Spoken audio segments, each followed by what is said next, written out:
जय हिंद फ्रेंड्स, मैं MP Singh defence employees job search YouTube channel में आपका स्वागत करता हूं।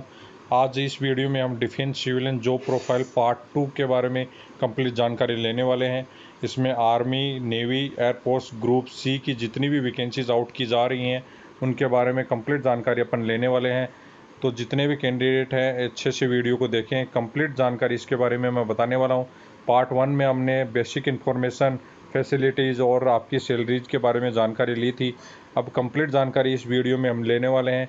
साथ ही आपकी जो एयरफोर्स ग्रुप सी में या आर्मी में या नेवी में जो वैकेंसीज आउट की जा रही हैं उनके बारे में कंप्लीट जानकारी अपन लेने वाले हैं, जो कि टीओटी के अंदर आने वाली हैं कि नहीं है। और मैंने देखा है कैंडिडेट का जो टीओटी के अंदर आने के कारण वैकेंसीज का डिफेंस सिविलियन की वैकेंसीज के तरफ आपका रुझान बढ़ा है।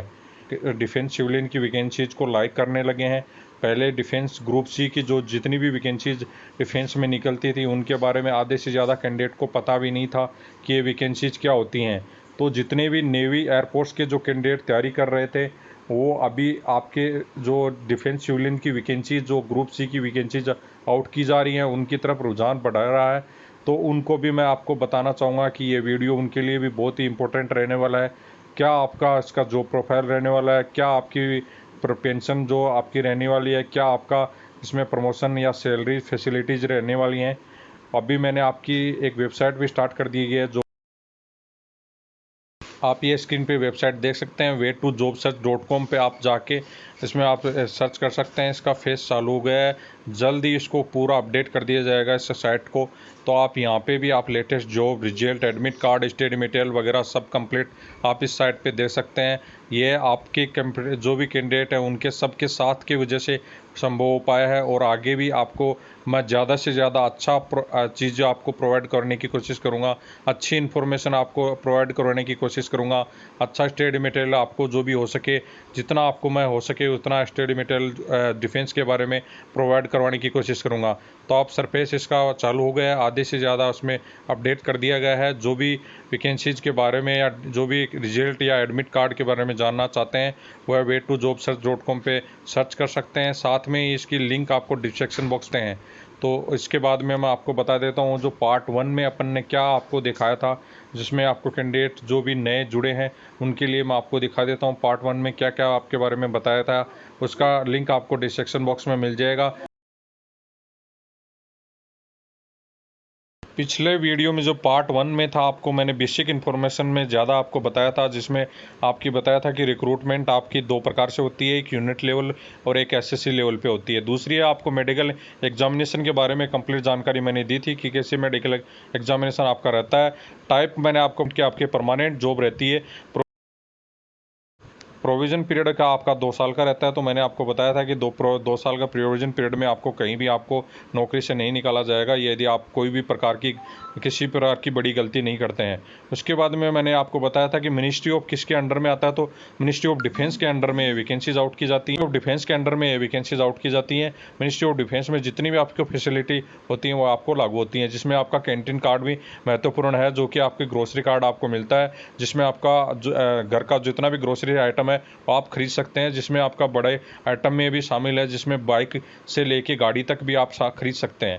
उसके बाद में ट्रांसफ़र के बारे में मैंने बताया था कि ऑल इंडिया ट्रांसफ़र हो सकता है, नेवी, एयरफोर्स, आर्मी तीनों में आप कहीं ट्रांसफ़र में बताया था मैंने। तो ट्रांसफ़र के बारे में मैंने बताया था कि आपको कहीं भी आप जा सकते हैं, नेवी, एयरफोर्स और आर्मी तीनों में आप कहीं भी आर्मी की यूनिट में कहीं भी जा सकते हैं। साथ में और दूसरी बात यह है कि आप यदि अप्लाई करना चाहते हैं, यदि सेंट्रल गवर्नमेंट में 3 साल यदि आपकी सर्विस हो जाती है तो ही आप अप्लाई कर सकते हैं, जिसमें एनओसी लेके अप्लाई करेंगे तो आपको 40 साल तक यदि जनरल के कैंडिडेट हैं, और आपको 45 साल तक SC/ST और 43 साल तक आपको ओबीसी कैंडिडेट को अप्लाई करने के लिए मौका मिलता है। तो आप कहीं भी सेंट्रल गवर्नमेंट की जॉब में या स्टेट गवर्नमेंट 40 ईयर तक अप्लाई कर सकते हैं। तो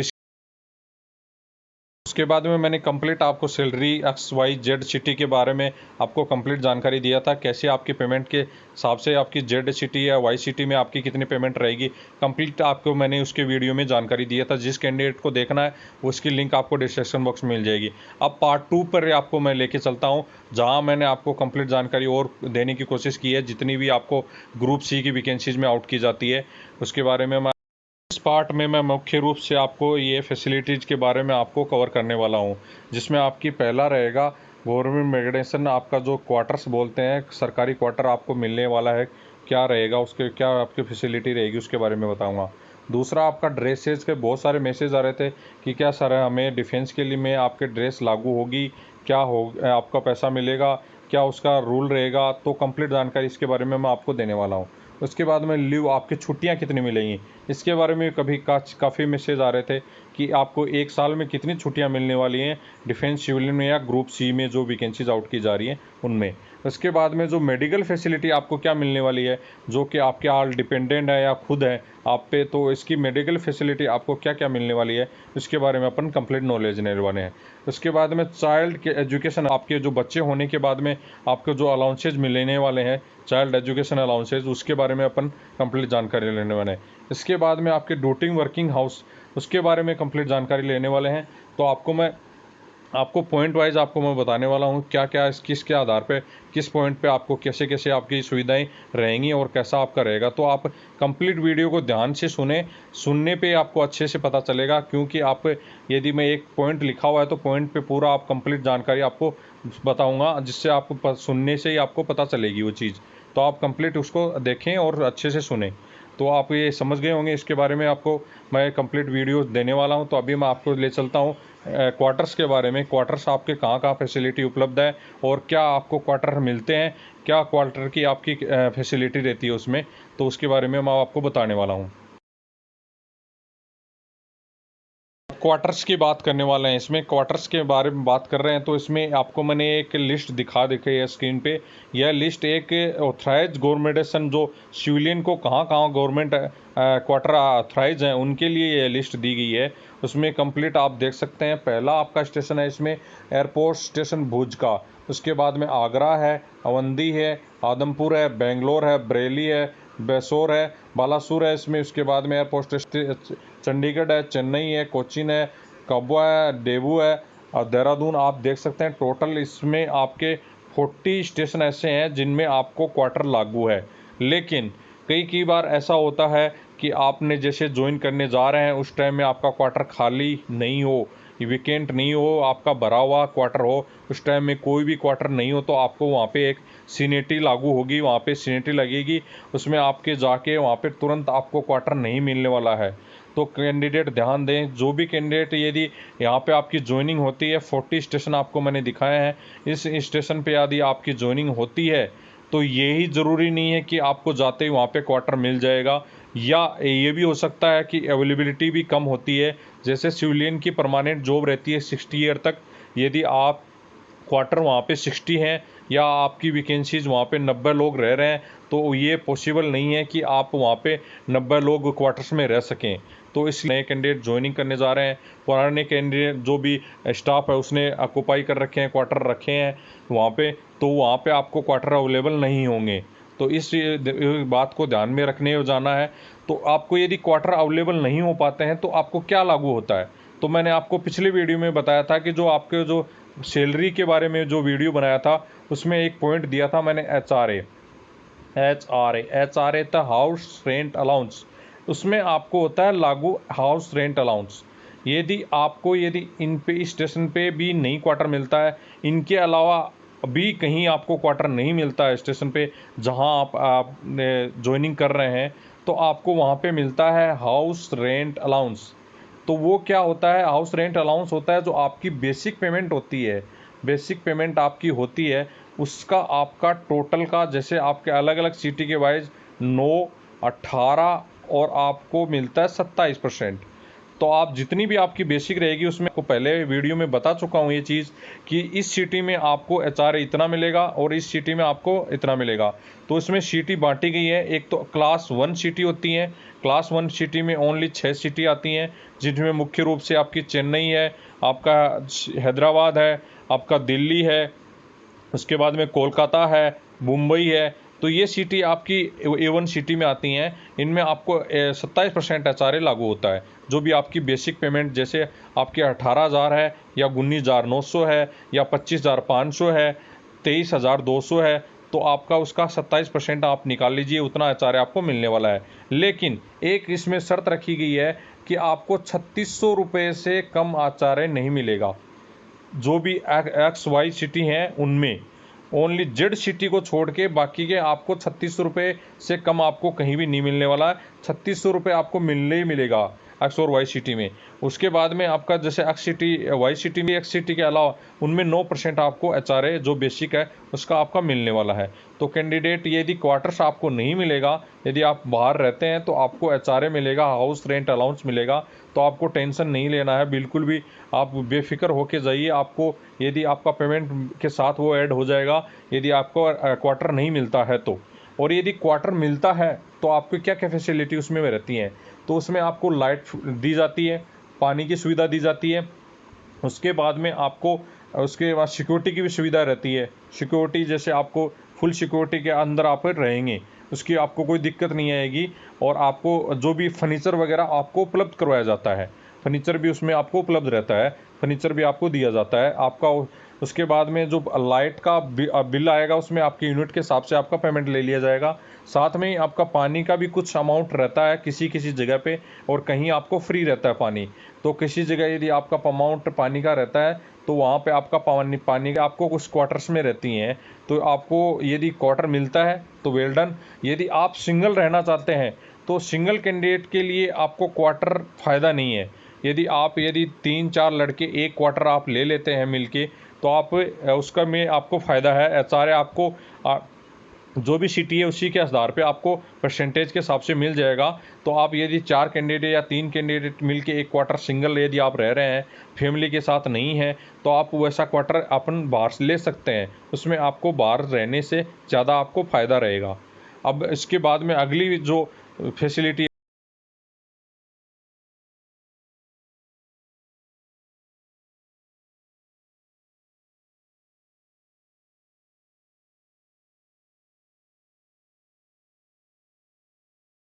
अब सबसे ज़्यादा कैंडिडेट के मैसेज आ रहे थे वो किस पे आ रहे थे, ड्रेस पे।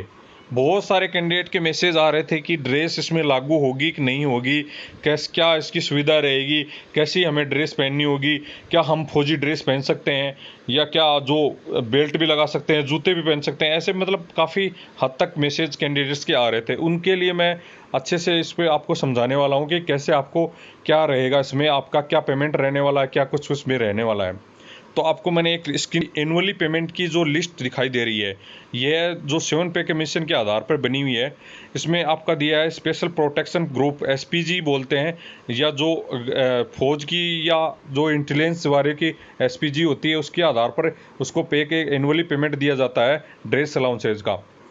तो ये आपको कोई भी लागू नहीं है।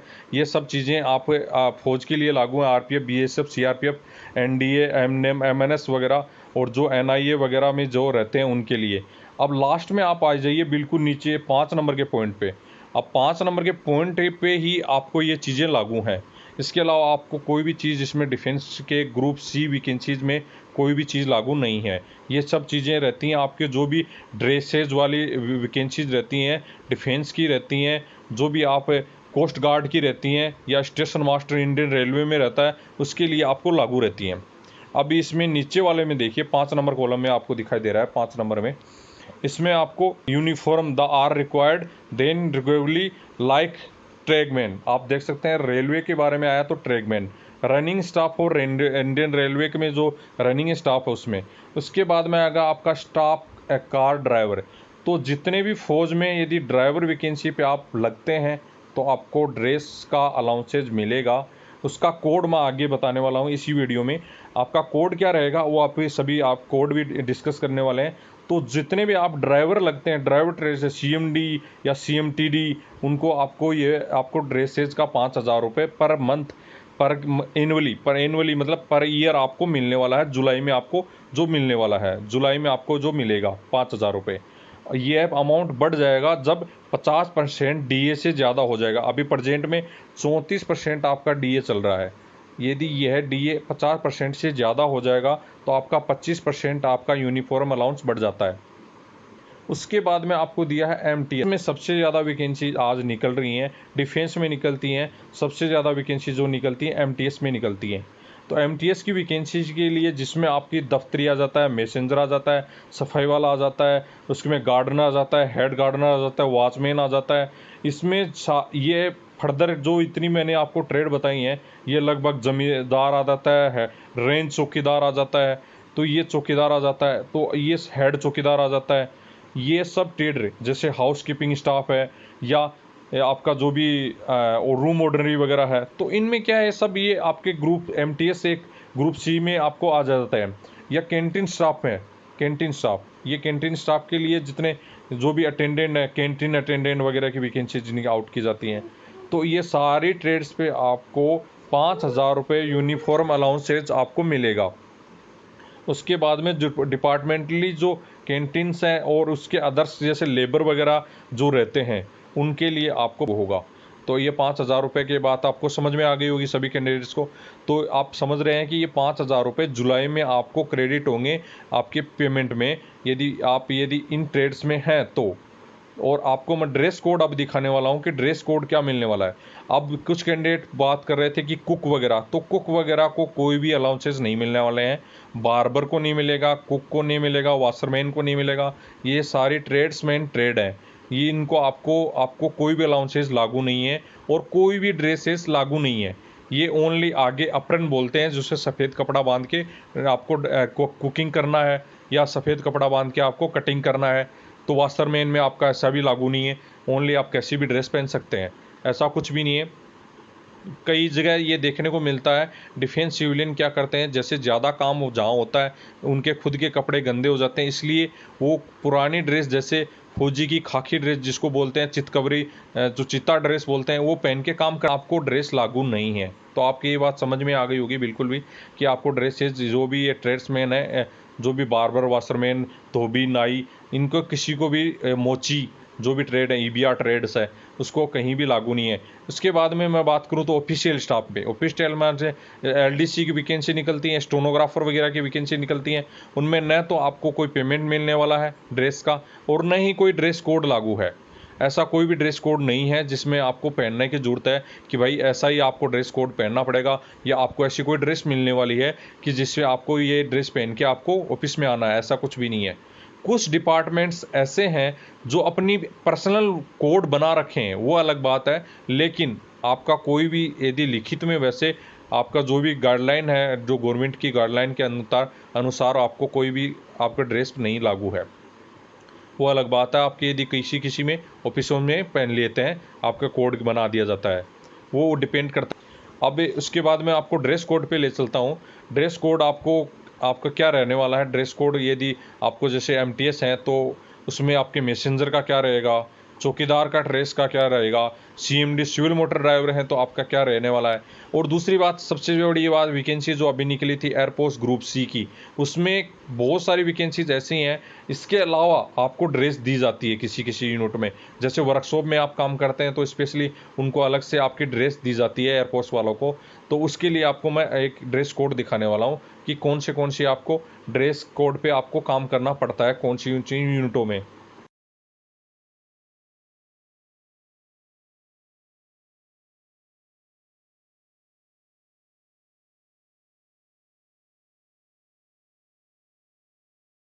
तो वीडियो थोड़ा लंबा हो रहा है, लेकिन मैं आपको पूरी कोशिश कर रहा हूँ समझाने की, तो वीडियो को ज़रूर कंप्लीट देखें, अच्छे से समझाने की कोशिश किया है।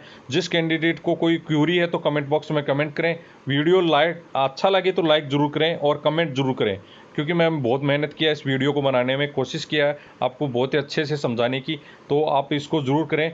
जो भी ग्रुप सी की तैयारी कर रहे हैं, जो ग्रुप सी के लिए तैयारी करना चाहते हैं, उनके लिए मैंने ये मोटिवेशनल वीडियो बनाया है कि आप अपने इस ग्रुप सी की तैयारी के लिए यदि तैयारी कर रहे हैं तो आपको पता होना चाहिए कि क्या क्या सुविधाएं आपको मिल रही हैं और क्या क्या आपको चीज़ें आपकी फैसिलिटी मिलने वाली हैं।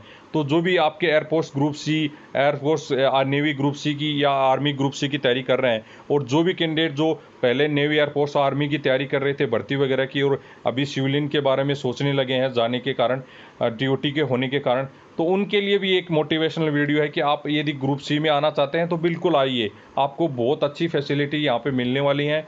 लेकिन बड़ी बात हो गई है कि कैंडिडेट का रुझान बढ़ा है, इसकी वजह से आपका आपका कंपटीशन भी बढ़ने वाला है, क्योंकि जो air force groups, air force, navy, army की तैयारी जो स्पेशली कर रहे थे वो कैंडिडेट अभी ग्रुप सी की तरफ भागने लगे हैं। तो आपका कंपटीशन जो भी आगे की एग्ज़ाम होंगी या जो आगे फॉर्म निकलने वाले हैं उनमें आपको कंपटीशन ज़्यादा देखने को मिलने वाला है। तो जो भी कैंडिडेट जिसका पहले फॉर्म अप्लाई किया हुआ है या जिसने अप्लाई कर चुके हैं पहले फॉर्म, तो वह कैंडिडेट बिल्कुल अच्छे से तैयारी करें। आपको वैसा मौका फिर कभी नहीं मिलेगा जैसा पहले मिला था आपको अप्लाई करने में, और आगे अभी अप्लाई करेंगे तो आपका कंपटीशन भी बढ़ेगा और एडमिट कार्ड भी बहुत कम आ रहे हैं, क्योंकि आपके परसेंटेज के आधार पर ही एडमिट कार्ड सेंड किए जा रहे हैं। तो जो एयरफोर्स और नेवी की तैयारी कर रहे थे वो कैंडिडेट के मार्क्स बहुत ज़्यादा हैं 10th में और 12th में, तो उनकी एडमिट कार्ड आएंगे, आपके एडमिट कार्ड आने धीरे धीरे बंद हो जाएंगे। इस वजह से आप तैयारी करिए, जो पहले अप्लाई किए हैं उनकी अच्छे से जम के तैयारी करिए। मैंने कोशिश करता हूँ आपको डिफेंस के ज़्यादा से ज़्यादा बता सकते हैं, याद कर सकते हैं इस सिलेबस को। अभी मैं ड्रेस के बारे में बात कर लेता हूँ। तो ड्रेस में मैंने पहला कोड रखा है जो ऑफिशियल ड्रेस है, उसमें वाइट आपकी शर्ट होगी, ब्लू पैंट होगी। उसमें ब्लू पैंट की जगह ग्रे पैंट भी होती है, तो कई जगह आपकी ग्रे पैंट रहती है या ब्लू पैंट रहती है। ये आपका मैसेंजर, दफ्तरी, ये जो पोस्टेज आपकी निकलती हैं आपकी डिफेंस में, एमटीएस दफ्तरी या मैसेंजर पोस्ट है, उसके लिए आपको ये ड्रेस कोड रहता है, जिसमें आपको 5000 आपको पर ईयर आपको पैसा मिल जाता है। उसके बाद में मैंने दूसरा कोड रखा है, ये रहता है आपका चौकीदार, फटिक मैन या लेबर, ऐसे जो रहते हैं उसकी वैकेंसीज के लिए आपका खाकी ड्रेस रहता है। आपको नीचे ब्लैक जूते पहन सकते हैं या आपके चप्पल पहनना चाहते हैं तो वो भी पहन सकते हैं, उसमें ऐसा कुछ भी नहीं है। नॉर्मल बेल्ट लगाना होगा और खाकी ड्रेस आप देख सकते हैं। दूसरी जो खाकी ड्रेस है वो भी मैं सेम ही दिखाया है, इसमें आपका सीएमडी में भी पहनते हैं और जो सिविल मोटर ड्राइवर है, और आपका जो दूसरी वैकेंसीज है उसमें जो है, तो गार्डनर के लिए भी ये सेम ड्रेस रहने वाली है। गार्डनर को भी आपको खाकी ड्रेस ही आपको पहनना होगा, खाकी ड्रेस में आपको काम करना रहता है।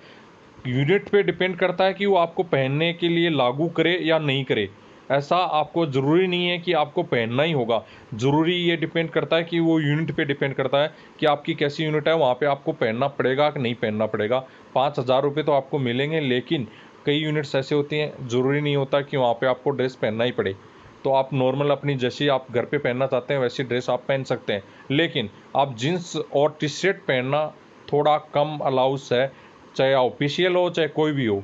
ऑफिशियल में चाहे एलडीसी बाबू काम करते हैं उनके लिए भी यह नियम रहेगा कि आप ऑफिशियल ड्रेस में आप जीन्स को लागू न करें और आप जो भी टी शर्ट वगैरह है न पहने।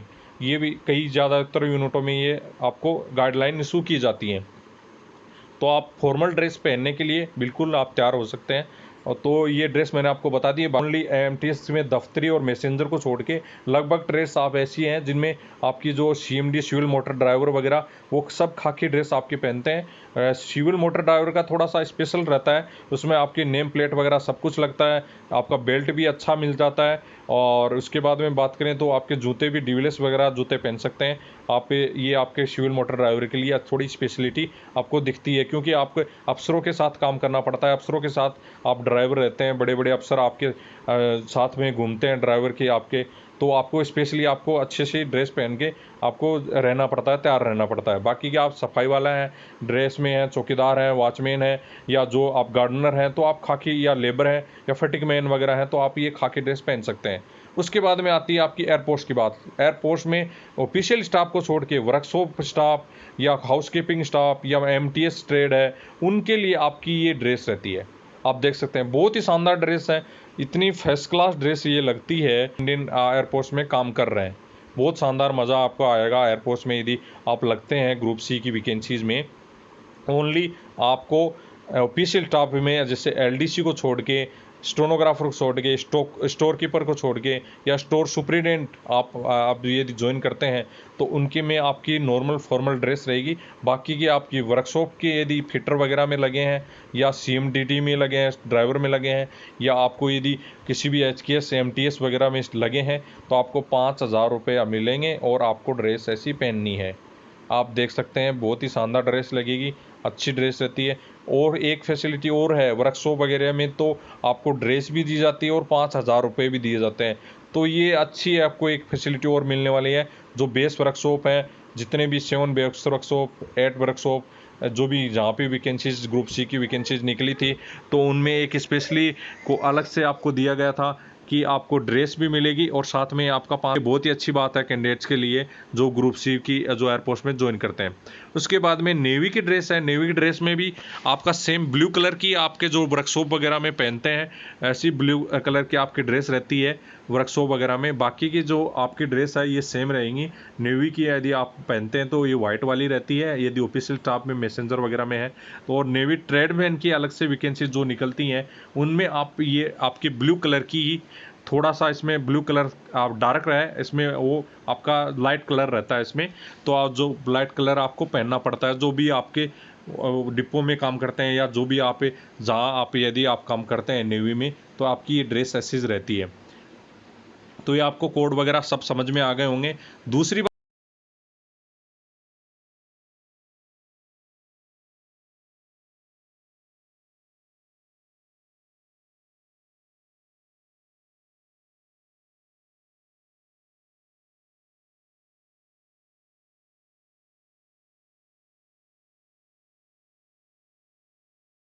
कई कैंडिडेट के मैसेज आ रहे थे कि वो दाढ़ी रख सकते हैं कि नहीं, मूछ रख सकते हैं नहीं, ऐसे मैसेज भी कैंडिडेट करते रहते हैं।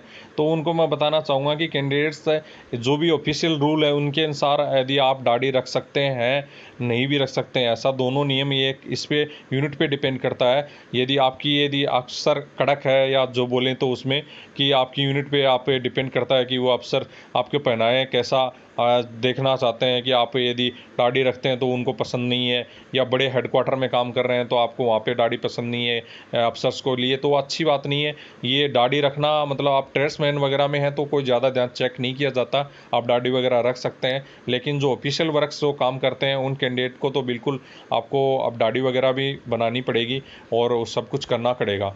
तो इसमें आप देख सकते हैं ये ड्रेस वगैरह सब कुछ आप देख सकते हैं। इसमें एक ड्रेस है उसमें ब्लू आपका साड़ी और ब्लू ही पैंट सलवार सूट आप पहन सकते हैं ब्लू कलर का। उसमें जो आसमानी कलर बोलते हैं ब्लू कलर एकदम बिल्कुल नीला कलर, जिसमें वैसा कलर आपको दिया जाता है जिसमें आपकी जैसे गार्डनर हो, चौकीदार हो या सफाई वाला हो, उसमें ब्लू कलर की आपको ड्रेस दी जाती है जो भी लेडीज़ हैं उनके लिए। तो वो ड्रेस आप देख सकते हैं। वो ड्रेस मैंने अभी इसमें नहीं लिया है लेकिन मैं आपको कोड बता रहा हूँ कि ब्लू कलर की जितनी भी लेडीज़ वगैरह हैं उनके लिए ब्लू कलर ही लागू होता है। तो और ब्लू कलर की उनको ड्रेस मिलती है जितनी भी आपको सलवार सूट या साड़ी जो पहननी होती है उनमें आपको ब्लू कलर का आपको पहनना पड़ता है। उसके बाद में अगले अब आती है सबसे बड़ी लीव, छुट्टियाँ। सबसे ज़्यादा कैंडिडेट्स को छुट्टियों के बारे में ज्ञान होना ज़रूरी है। बहुत सारे कैंडिडेट मैसेज आ रहे थे सर कितनी छुट्टियाँ मिलेंगी इसमें। अब यदि अपन ग्रुप सी ज्वाइन करते हैं, आर्मी ग्रुप सी की वैकेंसी ज्वाइन करते हैं तो आप देख लेती है, आप स्क्रीन पे दिखाई दे रही है इरन लीव जो ईएल बोलते हैं उसको 30 डेज आपको मिलने वाली हैं आपको एक साल में। आप देख सकते हैं 30 ईएल आपको मिलेंगी एक साल में, आप कंज्यूम कर सकते हैं। 15 दिन आपको जनवरी में आपको आपकी जो हो जाएंगी और उसके बाद में 15 दिन आपकी जुलाई के बाद में आपके क्रेडिट हो जाएंगे। ये आपको 30 दिन की छुट्टियां मिल जाएंगी। तो 30 चीज़ की जो छुट्टियां मिल रही हैं वो है आपकी ऐड हो जाएंगी। ये छुट्टियां क्या होती हैं, यदि आप नहीं लेते हैं तो सालाना यदि आप ये जुड़ती जाती हैं और लास्ट में आप 300 छुट्टियां कर लेते हैं तो आपको जब रिटायरमेंट के टाइम में जो पेमेंट आपको 300 रुपये की जो एक दिन की जो पेमेंट होती है उसी आधार पर 300 छुट्टियों का आपका पैसा मिल जाएगा। तो ये आप 300 छुट्टियाँ इकट्ठी कर सकते हैं ईएल जिसको एनुअल लीव बोलते हैं। एनुअली आपको मिलने वाली हैं 30 छुट्टी जिसमें आपको 300 कर सकते हैं।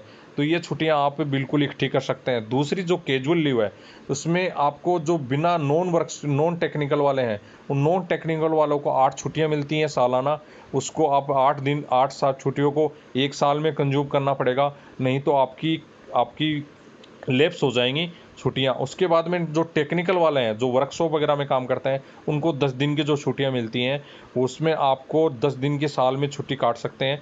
10 दिन की छुट्टी आप यदि नहीं लेते हैं तो आपकी लैप्स हो जाएंगी ईयरली, आपकी एक साल में जो छुट्टी मिलती हैं वो आपकी लैप्स हो जाएंगी यदि आप नहीं लेते हैं तो ये छुट्टी आपको समझ छुट्टियाँ आपका नहीं जुड़ेंगी, इसमें आपको लेनी ही होंगी। यदि नहीं लेते हैं तो आपकी लैप्स हो जाएंगी। उसके बाद में हाफ पे लीव मिलती हैं जिसमें बोलते हैं मेडिकल लीव भी बोल सकते हैं, जिनको यदि आप आधी पेमेंट के आधार पर लेना चाहते हैं तो 20 डेज आपको मिल जाती हैं। उसके बाद में फुल डे में यदि लेना चाहते हैं, आपकी कोई पेमेंट नहीं कटनी चाहिए तो आपको 10 दिन की उसमें छुट्टी मिलती है। जो कि आपकी मेडिकल ग्राउंड पे होती हैं। और यदि मेडिकल सर्टिफिकेट इसमें से आपको लगाना पड़ेगा, आप सिकनेस हैं या बीमार हैं, कुछ हैं, उसी के आधार पर ये छुट्टियां आपको मिलने वाली हैं। तो यदि आप पेमेंट आधी लेना चाहते हो, किसी कैंडिडेट के पास यदि छुट्टियां नहीं हैं और बाई चांस यदि बीमार हो गया ज़्यादा दिन के लिए, तो वह 20 डेज छुट्टी ले सकता है, लेकिन पेमेंट आपको आधी ही मिलेगी। और यदि आपको कम छुट्टियां हैं और आप बीमार हैं, तो आपको 10 दिन की पूरी पेमेंट के साथ आपको 10 दिन की छुट्टियां मिल जाएंगी। तो ये आपके पेमेंट की फंडा समझ में आ गया होगा। दूसरी बात इसमें यह छुट्टियां भी आपके 300 छुट्टियों को नहीं लेते हैं, तो ये छुट्टी आपको 300 छुट्टियों में ऐड हो जाएंगी। आपके जब रिटायरमेंट के टाइम में यदि आपकी EL 300 नहीं हो रही हैं, तो आपकी मेडिकल जो छुट्टियां हैं, जो हाफ पे लीव हैं, उनको ऐड करके आपको 300 छुट्टियां बन सकती हैं। तो आप इस बात का ध्यान रखें। यदि आप अपना रिटायरमेंट के टाइम तक आपको दोनों छुट्टियां मिलके 300 हो जानी चाहिए। यदि 300 से अबो हो जाती हैं आपके पास छुट्टियां, तो आपकी लैप्स होना शुरू हो जाएंगी। आपको 300 से ऊपर ज़्यादा रखा करने के लिए लागू नहीं है। उसके बाद में आता है एक स्पेशली जो चाइल्ड केयर लीव, ये एक लेडीज़ के लिए होती है और जेंट्स के लिए भी इसमें होती है।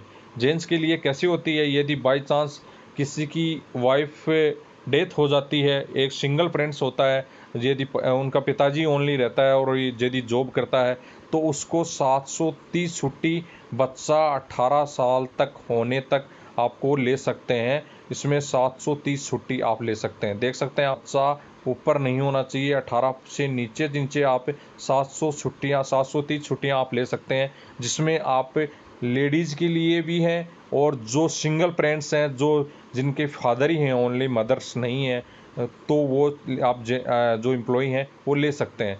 मदर्स के लिए तो बिल्कुल लागू ही है। आपको यदि मदर्स जो भी हैं, लेडीज़ हैं, जितनी भी जॉब कर रही हैं, या फीमेल कैंडिडेट जो भी लोग जॉब करेंगे, जिनके यदि बच्चा वगैरह 18 साल का नहीं हो पाता है, तब तक आप 730 छुट्टियां 2 बच्चों पे ले सकते हैं। न कि सिंगल बच्चे पे, 2 बच्चों पे आप छुट्टियां ले सकते हैं। ये सारी छुट्टियां 730 छुट्टियां। तो आप छुट्टी का फंडा आपको समझ में आ गया होगा। जिस कैंडिडेट को ये समझ में नहीं आता है, कमेंट बॉक्स में कमेंट जरूर करें, और मैंने कोशिश पूरा किया है समझाने की। उसके बाद में अगली फैसिलिटी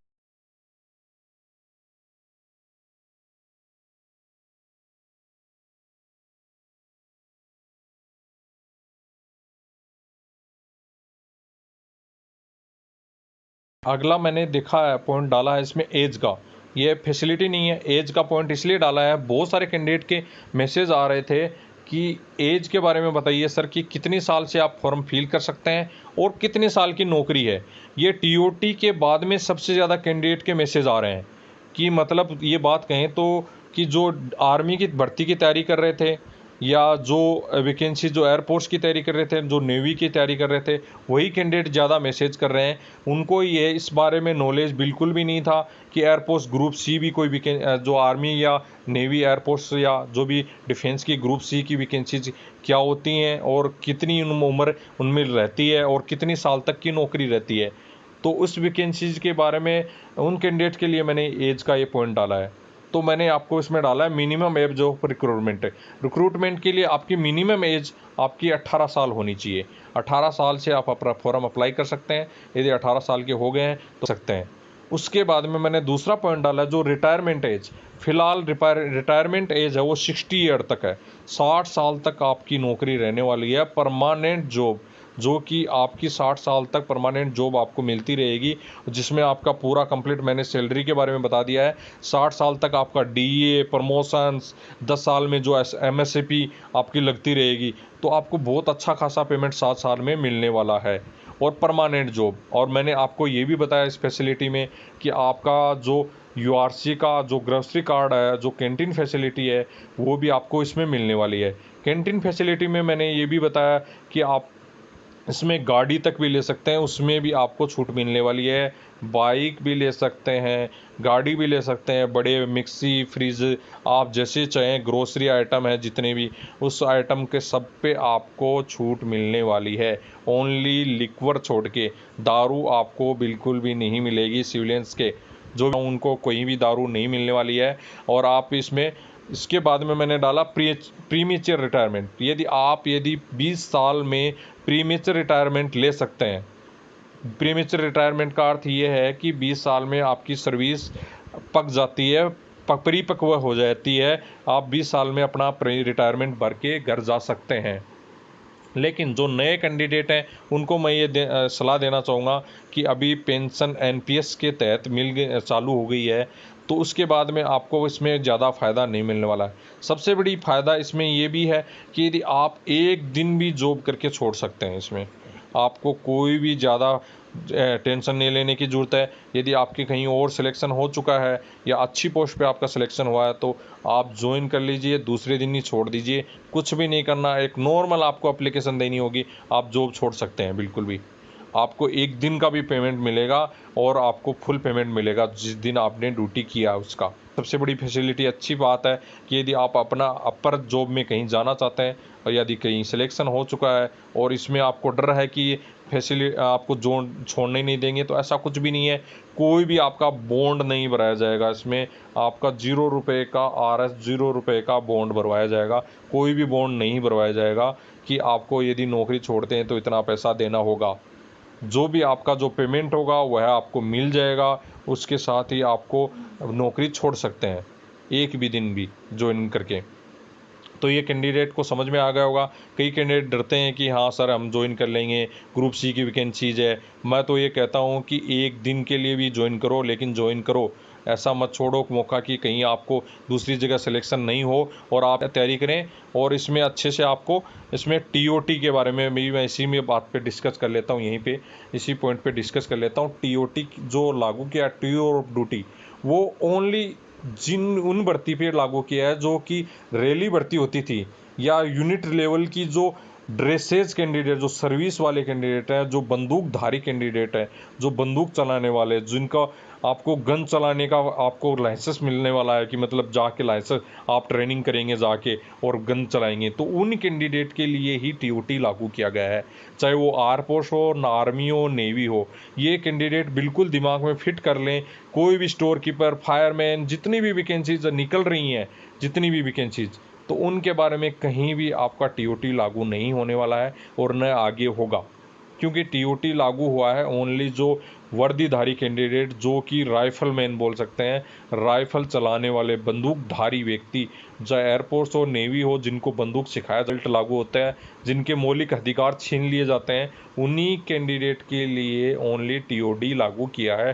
टूर ऑफ ड्यूटी जो अग्निवीर जो लागू किए हैं, वह भी बहुत अच्छी फैसिलिटी लागू की है। बहुत सारे कैंडिडेट इसके खिलाफ भड़का रहे हैं एक दूसरे को, यह भी बहुत अच्छी फैसिलिटी है। आप 4 साल में यदि आउट भी किए जाते हैं, ये इसमें से फिर भी आपके 25% रखे जाएंगे, तो 100 में से 25% तो आप कंफर्म ही कर लीजिए कि हमारा सिलेक्शन होगा ही आगे परमानेंट के लिए। तो इतना डरने की ज़रूरत नहीं है। यदि आप 75 में रहते हैं तो भी आपको हर विभाग में 10% का कोटा दे दिया गया है। तो यदि पहले आपने यदि टूर ऑफ ड्यूटी के अंतर्गत इस बार यदि आपने ज्वाइनिंग कर लिया, तो आपको जब रिटायरमेंट होंगे उसके बाद में आपको 10% में कहीं न कहीं पक्का जॉब मिल जाएगा।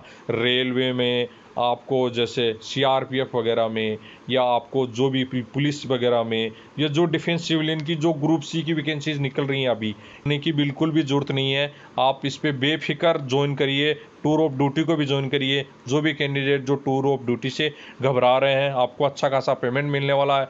हो सकता है आपकी किस्मत अच्छी चमक जाए, 25% में आपका सिलेक्शन हो जाए, तो आप तो परमानेंट हो गए ना भाई, उसमें आपको पेंशन के हकदार हो गए ना। तो आप इतना डरिए नहीं, टूर ऑफ ड्यूटी भी बहुत अच्छी है और सिविलियन डिफेंस जॉब की जो मैं बता रहा हूँ ग्रुप सी की वैकेंसीज भी बहुत अच्छी हैं।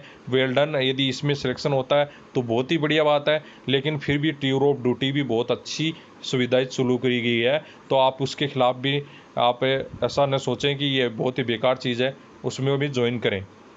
उसके बाद में अगली फैसिलिटी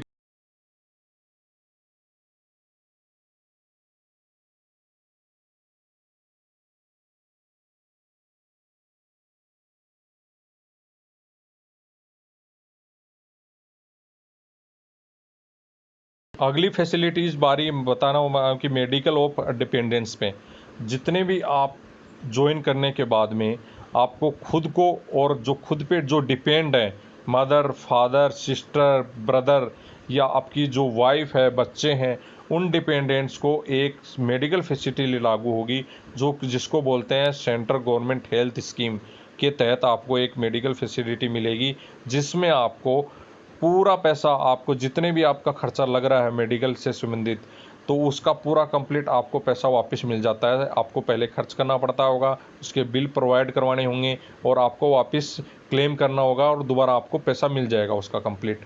कुछ ऐसी सिटीज़ हैं जहां आपको CGHS लागू नहीं होता है, तो उन सिटियों के लिए ओनली आपका एक बॉन्ड भरा जाता है। इसमें आपका एक 250 शुरू में आपको 500 रुपये दिए जाते हैं और आपको एक फैसिलिटी मिलती है जिसमें आपका आधा पेमेंट, जितना भी आप कहीं भी यदि जांच करवाते हैं 50% पेमेंट आपको फैसिलिटी, मेडिकल फैसिलिटी के तहत आपको मिलता है। जितने भी आप डॉक्यूमेंट लगाएंगे, क्लेम करेंगे, जितने भी आप पर्चियाँ दवाइयों की या जो भी आपकी खर्चा लगेगा उसका 50% आपको मिल जाएगा। यदि CGHS में है तो आपका पर जो मंथ है, पर मंथ फिर 250 रुपये आपके काटे जाएंगे। 250 रुपये आपके पर मंथ लिए जाएंगे CGHS में। कई जगह ऐसी होती हैं जहाँ दिल्ली वगैरह, मुंबई वगैरह में आपके 250 रुपये परमानेंट कटेंगे ही कटेंगे, आप चाहे CGHS लें या नहीं लें। तो आप बिल्कुल अच्छी सुविधा है, बिल्कुल लें इसको, फैसिलिटी को। और आपके जितने भी यदि बीमार होते हैं, बड़े बड़े ऑपरेशन या कुछ भी होता है, उसके पूरा कंप्लीट आपको क्लेम मिलेगा, आपको पूरा पैसा वापस आपको मिलेगा। उसमें आपके बहुत बड़े बड़े हॉस्पिटल भी ऑथराइज रहते हैं। आप CGHS में पहले चेक करवाने के बाद में यदि आपको रेफ़र कर दिया जाएगा बड़े बड़े हॉस्पिटलों में, तो वहाँ जाके आप अपना पूरा कंप्लीट इलाज करवा सकते हैं और बिल्कुल फ्री में ये। और अपने करने वाला बंदा है, जो एम्प्लॉय बंदा है, उसके लिए कंप्लीट फ्री है। तो ये बहुत ही अच्छी सुविधा है। जितने भी आपके घर में फैमिली मेम्बर हैं या जो भी डिपेंडेंट है आपके ऊपर, उनके लिए आपकी बहुत ही अच्छी सुविधा ये आपको मिलने वाली है। अगली फैसिलिटी के बारे में बात करते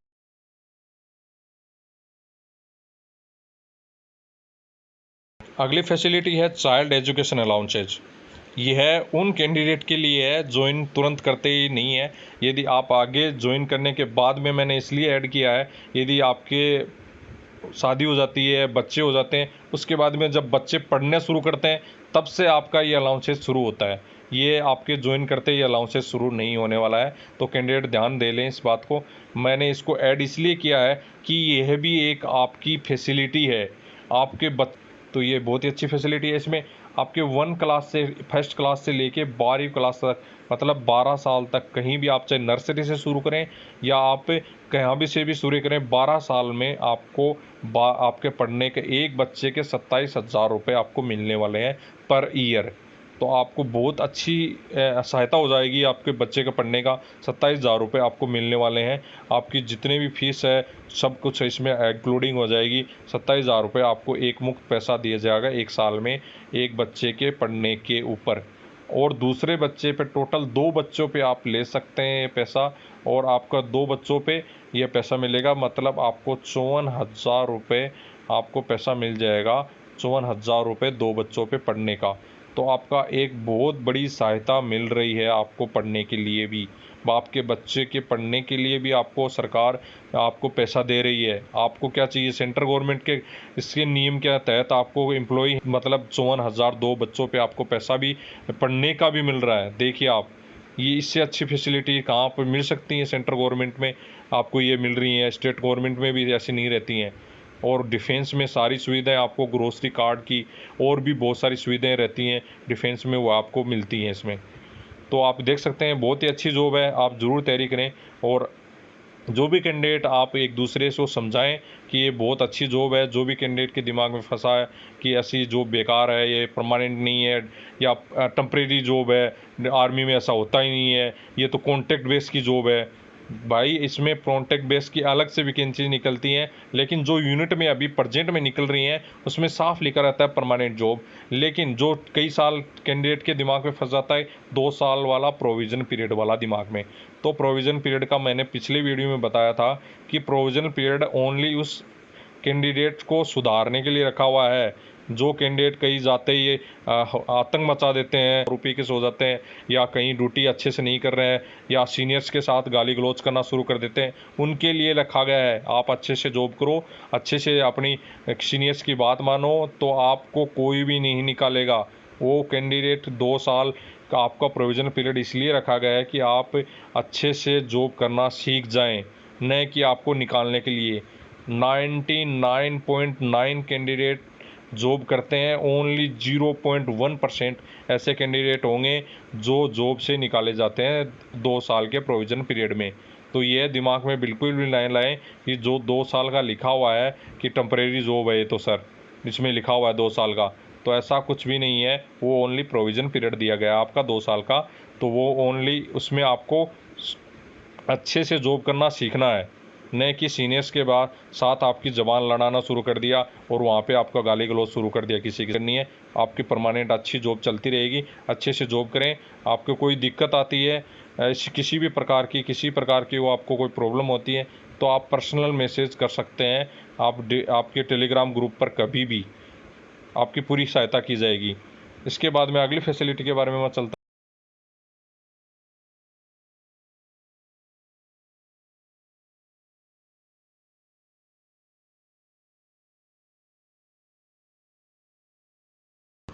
कैंडिडेट को वीडियो बहुत ही लंबा लग रहा होगा, लेकिन मैंने कंप्लीट कोशिश किया है कि पूरी कंप्लीट आपको जानकारी एक ही वीडियो में दे दूं। मैं अगले वीडियो में कोशिश करूंगा, बहुत टाइम लगता है बनाने में, इसलिए मेरे पास इतना टाइम भी नहीं रहता बना सकूं। अब अगले वीडियो में अगली जो फैसिलिटी है या वर्किंग हाउस के बारे में है, आपकी फैसिलिटी नहीं है ये, कि आपको जो जॉब के बारे में, आपके कितने घंटे आपकी जॉब करनी होगी, कितना आपको उसमें करना होगा, उसके लिए एक एक्सपीरियंस को आपकी जॉब है वो आपको 1 वीक में, मतलब 6 दिन में 40 घंटे की आपको ऑथराइज है। आप 40 घंटे ही आप जॉब करना होता है 1 वीक में, मतलब 6 दिन में आपको 40 घंटे की जॉब आपको करनी होती है। अब वो डिपार्टमेंट पे डिपेंड करता है कि वो 40 घंटे को कैसे बांटता है। एक दिन में आपको 6 घंटे 40 मिनट करवाएगा, या आपको 8 घंटे 2 दिन मतलब 6 दिन आपको, या 5 दिन 8 घंटे करवा के 2 दिन आपको 4 घंटे करवाएगा। वो आपकी यूनिट पे और आपकी लोकेशन पे डिपेंड करता है। जैसे आपकी दिल्ली में बात करें तो दिल्ली में क्या रहता है, लगभग भी जो भी डिपार्टमेंट है उनका 5 दिन का ही रहता है, 5 ही दिन में आपका कंप्लीट कर दिया जाता है। तो वहाँ क्या रहता है, 2 दिन आपका, 5 दिन में 2 दिन आपका 12 घंटे ड्यूटी रहता है, और उसके बाद में बाकी के 8 घंटे आपका ड्यूटी करवाया जाता है। 40 घंटे आपके कंप्लीट कर लिए जाते हैं 5 ही दिन में। तो आपकी यूनिट और लोकेशन पे डिपेंड करता है कि आपके 40 घंटे 6 दिन में कैसे करवाने हैं आपको। ये 40 घंटे आपको कंप्लीट करने होंगे 6 दिन में, तब आपकी ये ड्यूटी कंप्लीट मानी जाएगी। तो आप ये देख सकते हैं, बिल्कुल भी आपको मैंने दे दिया है कि 1 डे वर्किंग आवर्स डिपेंडिंग करेगा आपकी यूनिट पे। तो आपका जैसे ऑफिशियल टाइम लगभग का 8:30 बजे से शुरू होता है, और आपका 3 बजे 3:30 बजे तक आपका रहता है। 6 घंटे 40 मिनट रहता है, किसी का आपका 8 घंटे का रहता है, इसमें लंच हो जाता है आपका आधे घंटे का बीच में। तो ये आप देख सकते हैं, ये ओनली डिपेंडिंग करेगा आपकी जो भी यूनिट है, लोकेशन है, उसके आधार पे आपको डिपेंड करेगा। और वीकली में हॉलीडे आपको 1 मिलेगा पक्का। चाहे आप कुक वगैरह की नौकरी करते हैं, 40 घंटे लगातार आपने काम किया, उसके बाद में आपको ज़रूरी नहीं है कि संडे को ही छुट्टी मिलेगी आपको। तो ये ज़रूरी नहीं है कि आपको संडे को छुट्टी मिलेगी, ऑफिस स्टाफ को ही ओनली संडे की छुट्टी रहती है। कुक वगैरह का खाने का बनाने का काम है, तो वो तो ऐसा तो है नहीं कि संडे को कोई खाना नहीं खाएगा, तो खाना तो संडे को भी बनना है। इसलिए जो कुक वगैरह की जो ड्यूटी रहती है संडे को भी रहती है, लेकिन संडे की जगह उनको दूसरे डे में आप रन वाइज रहेगा, किसी को किस डे में दे दी गई, किसी को किस डे में दे दी गई। दूसरी आपकी इनिशियल ड्यूटी रहती है ड्राइवर की। ड्राइवर का भी ऐसा नहीं रहता कि संडे को कोई काम नहीं होता। तो ऐसा ड्यूटी, इनिशियल ड्यूटी बहुत सारी रहती हैं, जैसे फायरमैन की है, या ड्राइवर्स की है, कुक की है, या कई जगह आप सफाई वाले की भी रहती है। तो ऐसी ट्रेड्स ऐसी होती हैं जिनमें आपको बिल्कुल संडे की छुट्टी नहीं मिलती है, उसके बजाय आपको सप्ताह में 1 छुट्टी मिल जाती है, वो किसी भी दिन भी आपको दे दी जाएगी। आपका ट्रेंड वाइज रख दिया जाएगा कि इस दिन आपको ये छुट्टी मिलेगी और इस दिन आपको ये मिलेगी। तो आपका ये समझ में आ गया होगा वर्किंग आवर्स। कैंडिडेट को 40 घंटे काम करना है, वो चाहे 6 घंटे में 6 दिन में आपको कैसे भी करवा दिया है, यूनिट के depend.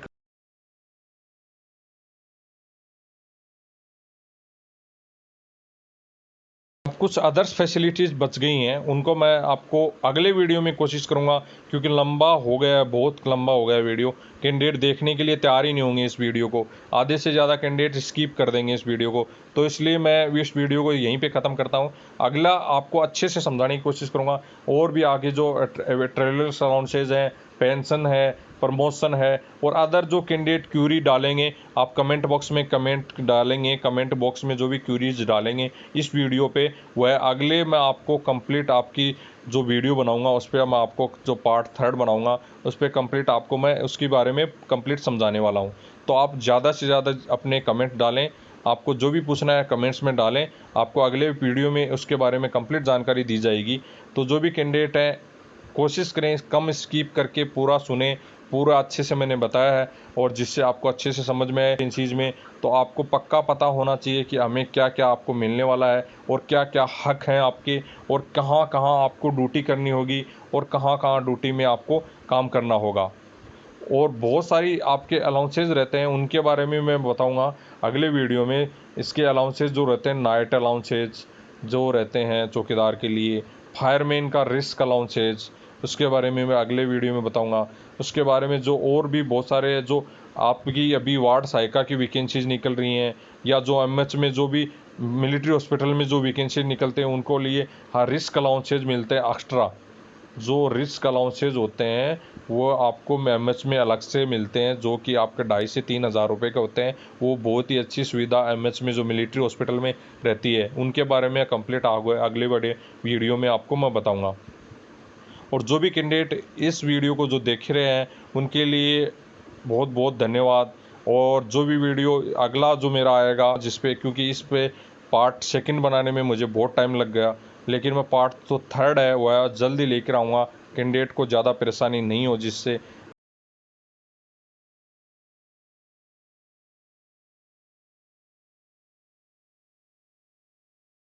Thank you for all candidates. जितने भी कैंडिडेट ने मेरे अभी तक साथ दिया और जितने भी कैंडिडेट ने अभी तक जॉब पाई है उनको बहुत बहुत कॉन्ग्रेचुलेसन, और जिसने भी मुझे साथ दिया है उनके लिए भी बहुत बहुत धन्यवाद। मैंने एक वेबसाइट भी स्टार्ट कर दिया, मैंने बताया है पहले। उस वेबसाइट पर कोशिश करूँगा ज़्यादा से ज़्यादा आपको डाटा उपलब्ध करवाने की, आपको बार बार मैं परेशान नहीं करूँगा वीडियो बनाकर।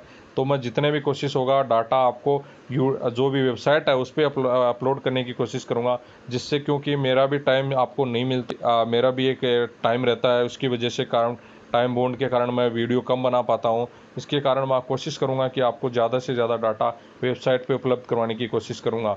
और जितने भी कैंडिडेट जिसने हेल्प किया है मेरा आज तक, अभी आप भी आगे यदि हेल्प करेंगे तो उसके लिए भी बहुत बहुत धन्यवाद। और जिनको भी ये वीडियो है अच्छा लगे लाइक ज़रूर कर देना और कमेंट ज़रूर करना कैसा आपको लगा और कैसी आपको और चीज़ों के बारे में पूछना है, उसके बारे में कंप्लीट वीडियो में अगले वीडियो में बनाऊंगा, जो भी आपकी क्यूरी होंगी उसके बारे में। तो आप ज़रूर कमेंट करें इस वीडियो पे जितने भी आप हो सकें, आप स्किप कम करें, इस वीडियो को कंप्लीट कोशिश करें कि पूरा समझने की, देखने की। ये आपके लिए ही बनाया गया है, आप ही की सुविधाएँ होंगी, आप ही को मिलेंगी। तो आपको स्किप कम करें और अच्छे से इस वीडियो को देखें। और जो भी टेलीग्राम ग्रुप है उसको ज्वाइन कर लें अच्छे से, वहाँ पे आपकी कंप्लीट जानकारी कोशिश करूँगा कि मैं आपको प्रोवाइड करवाने की, अपडेट्स वगैरह की। तो इसके लिए बहुत बहुत धन्यवाद। Thank you.